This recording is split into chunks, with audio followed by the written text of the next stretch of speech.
everyone, this is Jennifer with Soul Clarity Coaching. Welcome back to another video. Today I want to talk about nature and the renewing qualities and gift that nature is. So in this video, I'm going to talk about the healing power of nature. I'm going to talk about grounding. I'm going to talk about forest bathing, being mindful. I'm also going to talk about how nature connects. And yeah, we're going to talk about all things nature. So let's dive into it. Please like my channel, like this video, subscribe to my channel, share this video, comment, let me know where you're from. I'd love to hear from you. Let's dive into it. So the first thing I want to talk about is the healing power of nature. So in this, this last video I put out last week was talking about affirmations. The week before that, I put a video out talking about vibrations and frequency. All right. This is building on that series. Now, if you want to know more, you can go check those ones out. But what I want to talk about in this one is nature. Now, nature is really about harmonizing our lower chakras. When we connect to nature, we harmonize our lower chakras. So I talked about affirmations and using affirmations to unite our imagination, our logic, and our communication. Well, now I'm going to talk about connecting with nature, our physical world, and how it connects and harmonizes our lower chakras, which are our action and physical. Okay, so nature. We are physical beings. So we're spiritual divine beings having a human experience. We are here on planet Earth. Now, one of the things that happens as a spiritual minded person is we tend to prefer being up or out there in the world of spirituality. All right. But remember, your soul, if it just wanted to live in the world of spirituality, it wouldn't have incarnated. But it did decide to incarnate. You decided to incarnate on Earth. You decided to have a human body and be on planet Earth. So we need to connect with planet Earth, which is the ground under our feet. All right. So what does that mean? So the Earth now here's an interesting thing. I'm going to give you a little science. I find this absolutely fascinating. When we harmonize our brain and our heart through breath and emotional embodiment and our intentions in that, which if you want to know more about how to do that, go and check out my empathy overwhelm program. And the AM/PM meditation, that all helps. That is all part of it. It's talking about the heart connection. I also have a course on the compassionate heart. All that work I do on compassionate heart, you'll see some videos on it on my YouTube channel, and you'll also see them. Like I said, I have the course in my my academy school thing that I have, right? My platform, all on my website. Go check it out. So it's about heart math. It's called heart math. It's another part of it. It's also called heart and brain coherence. That's the word I was trying to think. Heart and brain coherence. So when the heart and the brain become in coherence, now coherence means that vibration and frequency are harmonized. Okay, so this is when we bring in the harmony of our upper chakras with our heart. This amazing thing happens. We move into harmony with the vibration and frequency of the earth. Think about that. When we get our upper chakras and our heart in harmony together, in coherence together, we become coherent with the earth. That's amazing to me. That's really, truly amazing. Once we drop out of our head into our heart, we move and connect with the earth. So if that is actually true, then which it is, I can tell you the science, it actually is. And on my website, there's some resources for the science of it. And there's videos I talk about the actual science of it. And Greg Braden talks a lot about the science of it. Heart Math Institute are the people that actually study the science of it, as well as there's other institutes around the world that are studying the science of the heart and brain coherence. There's also the key to superpowers, like superhuman abilities, is through the heart and brain coherence. All right. So all of that, that's a scientific fact. This is how the body works. But understanding that,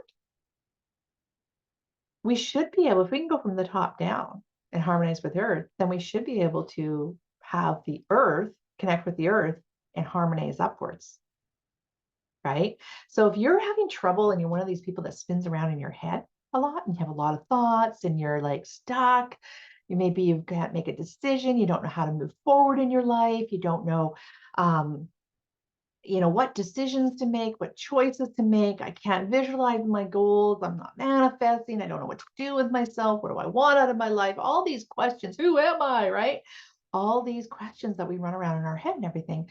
And instead of trying and focusing up here, go out in nature and connect with the earth. All right. And when we connect with earth, what we are actually doing is that heart, the emotion, connecting with earth. Feel the earth. Feel it, literally.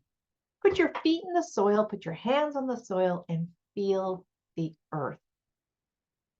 All right. Now, one of the amazing things, I'm going to take a little sideline on this. One of the most amazing experiences I've ever had, and I'm doing this more and more and more, is learning how to talk to the land. This is so powerful. So through my work in the Akashic Records, I'm used to going out into the spirit realm, the cosmos, and talking with other beings and higher frequencies and all this type of stuff, right? But it's through nature that we connect with the earth. And the experience of learning how to listen to the earth blew me away, what she had to say and how incredibly healing and powerful and nurturing and wow, so many other things I can't even think of right now. It really, really honestly is. So what do I say when am I saying communicating with the earth? Here's the steps to communicating with earth. The first thing you want to do is feel it. You have to literally move into your physical body and feel the physical environment around you. And it starts, so put your feet on the ground and feel the dirt underneath you, feel the floor underneath you. All right. Sit in the grass and feel the grass. Feel the dirt. Feel everything about the earth. And as you feel it, open up your senses to be aware of its movement. Now, this can really, the first thing that pops into mind when I say that is I feel an ant moving across my toes, right? Learn to get past that and go deeper. Feel the vibration of the dirt, of the soil, of the grass. Underneath all that top layer of soil, grass, and dirt and sand and things like that, there's layers down into the earth. There's layers of gravel and rocks and stones and crystals and rivers and lava and like more layers of dirt and sand and gravel and boulders and tectonic plates are huge. There's rivers that are oceans that are under, like there is so much in the earth. And all of it is full of energy. All of it is vibrating. All of it has a frequency. And when we go into feeling and becoming aware, so it's not about imagining it, it's about becoming aware of it. We connect our spiritual higher selves all the way through the heart and down into the ground. Right? And then when you really get in touch and you feel that earth, open up your ears. And now when we open up our ears, when I say that, it starts with that too, actually. Include all your senses in this. Listen to the planet. Listen and you'll hear the butterflies, you'll hear the birds, you'll hear the animals moving, you'll hear things moving through the grass and the dirt. You'll hear and go beyond that, really hear it. Hear deeper and deeper and deeper, more subtle and quiet noises. Hear the traffic far off in the distance. Hear the tree in the wind. Hear it. Okay. And then hear the sound of just the wind moving amongst itself. So the air currents. Hear the stillness, which isn't still. Feel the stillness that isn't still. Feel the earth and its stillness, which again isn't still. Move into that space and then open up as you move deeper into that space, as you open up deeper and deeper and deeper into the experience of the earth, let go all thought, all judgment, all expectation, and move into a stillness, a void space, and just receive. And when you start to receive, feel the earth's energy coming up into your body. Feel it uniting with your body as it rises, as that vibration and feeling of the earth comes up and connects with your heart and connects throughout your whole system. Feel it through your physical skin, through the blood in your body. Feel the earth moving into you. As you sit upon it, it comes upon you. And listen. As you listen outwards, you start to listen inwards to that energy. And this is when the earth will open up and start telling you her stories. And it is so powerful. I had an experience. So I've been doing this for a while, listening to the land and hearing the land. And I've done a lot of land clearings through doing that kind of work. And understanding a lot of history, because when I do my work in the Akashic Records, quite often I need to feel the history because I don't understand. I don't know a lot about history. I never have. So I really have to rely on spirit telling me, but I also rely on earth telling me, especially when I'm doing ancestral history, right? So earth has to talk to me. So I've learned how to do this. Now, one of the most powerful experiences I had was actually in Sedona. And I was at this place that was full of petroglyphs, ancient, like I think they were dated back to 1000 or 1200 BC, or 12, no, AD. Sorry, not BC, AD. So like, what would that be? Like 1000 years ago, right? And these people were no longer in this area, obviously, or anything. And it was left over there. And I remember my husband created safe space. He said, don't worry, just do your thing and everything, right? And he just made sure I was safe and no scorpions were going to attack me, right? So there I sat. And I actually, without knowing it, I had chosen to sit right beside this vortex in the rock. And there was all sorts of different stuff that was confirmed afterwards. But I chose it and I just put my fingers in the earth and I just listened to the earth. And she unfolded before me this huge history and time of these people, and that the way the landscape looked, it was totally different. The way the people, who the people were and what they did and how they laid out everything, like, it just showed me this whole world of its history of this land. And so as I was listening to her, I would start repeating it, and I started telling my husband.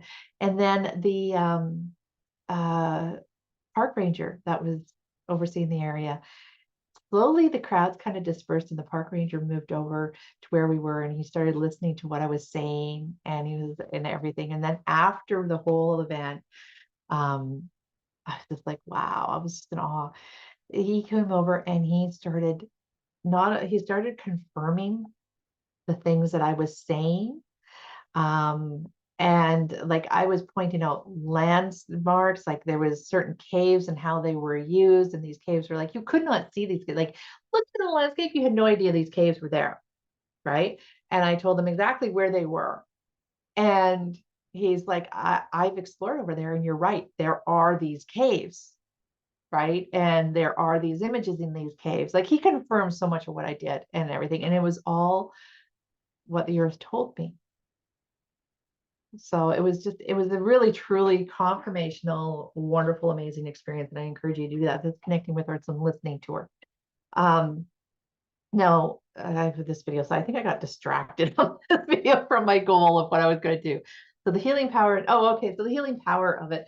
So when we harmonize with the earth, it comes over and it calms our whole body. It resonates with our heart, and then it'll resonate and it'll clear out our upper chakras. So just as we can meditate and harmonize with our heart coming downwards through the upper chakras, we can resonate and harmonize with the earth coming through our lower chakras, and it will come all the way up, and it will clear that overthinking. It will clear your imagination. It'll bring answers to you. It'll release blockages in your communication. It'll release emotional blocks. It totally transforms your energy from the earth up. Remember, we come both directions. right? And the heart is the union between the two. So, and actually Reiki practice, there's the Seiheki, which I love, the freaking Seiheki. That's such an amazing symbol and statement, because it is uniting heaven and man, right? Human. And Seiheki with the earth in partnership, it's an incredibly transformational, beautiful thing. So how do we do it?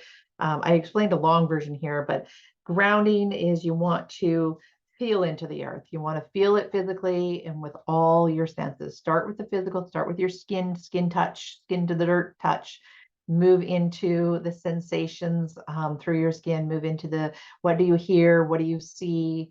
Blocking out what we see, because it can be very distracting. That's good. Actually, when you're listening to the earth, it kind of opens up what you see and hear, is often where you'll see images through the earth. Anyhow, use your senses. What do you smell? What do you hear? What do you feel? Right? Connect with the earth that way. When you have movement, all right, so when you go for a hike, this is really powerful, taking it to another level. When you go for a walk in nature, and the more remote the walk, the deeper this can be, depending on the person. And I don't want to do that because I could get in trouble for recommending that. Anyhow, whatever. Forest is amazing, right? And the older and the wiser the forest, the more transformational that energy is. And listening to the forest, connecting with the forest, right? There is so much life inside of the forest, and it's earth life, which is very different than human life. Humans were often caught up in our heads up here. Forest life is really deep into the earth, and it can really bring you into your body, and it can really align for you priorities and what's true in the world and what isn't true in the world. It can really clarify your vision in the forest. So when you walk through the forest, and amazing, when you walk through the forest with full awareness, you embody it because of the movement. You're now taking physical action. So you start embodying that energy into your body, and it can really heal your lower chakras. All right. So any kind of physical activity you take, the more deeper into nature and more awareness connection, which is grounding, you have into the earth, the deeper the transformation of your physical abilities will be. All right. And this actually brings me to forest bathing. And I want to talk about forest bathing. I'm not certified as a forest bather. My sister-in-law is Kelly Kish over on she lives over on Salt Spring. And if you are interested in doing any forest bathing over the island, she's got some great retreats. I highly recommend. They'll be on my website. You'll see, I often post about them on my Facebook.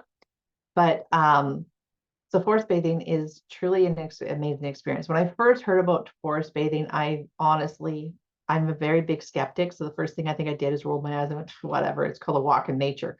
And then I had an opportunity to experience it because it was part of a whole event that I was doing. So I went on this experience at the forest bathing, and my mind was blown. It was so cool and so amazing, the process that they take you through. And really, it's like anything in spirituality. When someone holds a safe space for you and gives you guidance of how to go deeper within yourself, it can be incredibly freeing and transformational. And that is forest bathing. So if you get a chance to do forest bathing, highly recommend it. It comes from the Japanese culture, and there is actually quite a deep training for people that they go through in order to be certified as an actual forest bather. Now, there are other types of guidance walks and meditations and things like that you can do through the forest, anything to do with nature and stuff like that, and they are great. They are very transformational. But honestly, forest bathing, there is a structure that they've included in the way they've laid it out. It's pretty incredible. Highly recommend that anyhow. Nurturing your nature connections. So you can this is actually where a lot of animals come into place too, and gardening, it really comes in because you're now activating your physical relationship energies, right? When you garden, don't garden just as an intellectual activity. I'm going to make food. I'm going to grow food because I'm worried about the future of food, and I don't like the fact that our grocery stores are full of GMO and everything else. I want to make food, right? No, that's great intention, but physically build a relationship with your garden. Get to know the plants that you're growing. What do they need? Nurture them, take care of them, listen to them, observe them, connect with them, take gardening to a different level. All right. Understand the ecosystem of your garden. All right. It's the same with your pets and the animals that are in your life, the birds that are around your property, the cat that's sharing its world with you, the dog that is giving you so much unconditional love and acceptance, right? And is looking to you for its guidance. Working with animals, I've done quite a bit of work with my own animals because I do have a small hobby farm. I don't have any animals right now. I have a couple goats, but they don't live with me at the moment, sort of. Anyhow, and I have my dog is still here, but I don't have the rest of the animals anymore. But I've had for many, many years, I had cows and chickens and horses and llamas and goats. I don't know if I said that, rabbits at one point. And then I've had lots of cats and things like that. And I live in nature. We have deer. There's one deer that I'll leave that for another day, but I'm having quite the conversations lately with one particular deer that is so full of attitude. It's hilarious. But anyhow, nature, these animals talk to you. And like, well, deer, I will tell you my deer story because it is actually quite related. Animals are always communicating, okay, but they don't communicate in the words like we do, right? Yes, they have some guttural noises and stuff like that. They all have their sounds that they make, but they communicate more vibrationally, which taps into our telepathic abilities. We get on the same wavelength with them and we can start harmonizing with them and we will start hearing what they're saying. And they don't talk to us in words, they are image related, is what I find, is they will give us images and they'll give us sensations as well, right? And that's when we connect sensations. So, and they can be very, very communicative. Some are just they're like anybody, right? Whatever experience they've had sets as to how much they're willing to relate with you. And again, it has to be a vibrational frequency match. But I have this one little deer that I have lots of deers that live in my yard and come pass through here, and bears and cougars and bobcat. We have a bobcat actually right now. And anyhow, but this one particular deer, I should say, I'm pretty sure it's a she. Anyhow, she I'm having this conversation with her of like, you can eat anything on the property. I don't care. There's tons of blackberries. Take a pick of the blackberries all you want, all the grass you want. I don't care about eating my lawn and everything else. You can even take some of the leaves off of the mature trees and everything. Like, stick to the mature trees. Please do not eat the leaves off of these particular 3 trees that I am trying to establish and grow. And please don't steal my roses, because they take the rose buds off of, like the actual rose off of my rose bushes. The bushes are growing beautifully, but they never have roses because the deer eat them all. And, and leave my garden alone. Right. This is the conversation. I'm like, please. And he's like, and I swear the other day, I walked outside on my patio and there he was standing next to my tree. And he just looks at me and we just look at each other. And I'm like, and I'm sending him the thought, don't do it. Don't do it. Don't touch my tree. Leave my trees alone. I'm having this conversation with him, right? And I swear it was the funniest thing. He kept full eye contact with me and turned his little face. It was like a cartoon. He turned his little nose and his little lips went sideways and his tongue out, and he started plucking off leaves from my tree as he kept eye contact with me. Well, then of course I clapped my hands and scared him away. I'm like, right? Like, that's when I got upset with him. And he just hopped away. Like, he went far enough away from me to be safe, whatever. And then he kind of stopped and looked at me. I swear he was laughing at me. Right. I don't know. Anyhow, some people might think I'm crazy, but that was the conversation I had with him. But nature is talking to you. That's my point. Nature is always talking to you. So pay attention. And this is where the idea of spirit animals having messages. Spirit does, your guides do actually work with the animal realm, and they work with you to notice things in nature that will bring messages to you. So flowers, trees, different types of birds, different types of animals, when you see them, become aware of them. That awareness is often our guides pointing us towards them because there's a message. So using cards, one of my favorite decks of cards, I'll tell you, is actually, can you see this? probably backwards on the film. Okay. It's called Messages from Your Spirit Guides. It's an oracle deck and it's by Stephen D. Farmer. I met him years and years ago. He's a really wonderful man, very connected with nature, very loving soul that is just like, he's just got this, he's got the animal vibe. He's nature man, big time, right? He's a beautiful soul. Anyhow, but the oracle cards can help you tune in and learn how to connect with nature. And so I encourage you to do that connection factor, and that what you are noticing, be in observance and receiving, and be in observation and receiving mode, and listen more than you communicate, speak.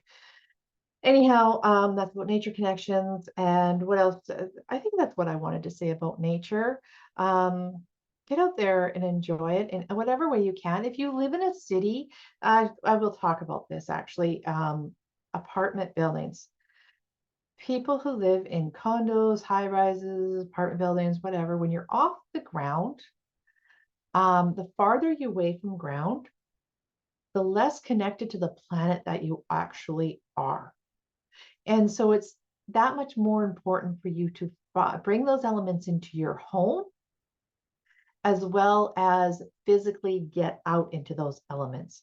Go to the park, hug a tree, sit in the sand, see the ocean if you can, like go to the lake, do whatever you can to get as much connected to nature as you can. And like I said, bring it into your home, bring it into through the art, through the materials in your home, right? Wood materials, metal, rocks, stone.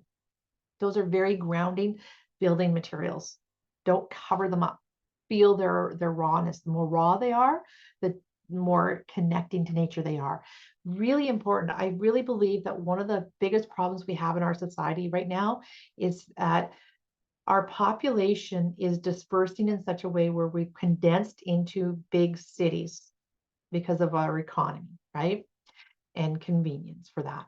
Now, the problem when we connect into these big cities, we actually disconnect more from the natural world. So the closer you live into a city, into surrounded by the concrete jungle, as they say, the more you need to connect to the earth jungle, the real jungle. Okay.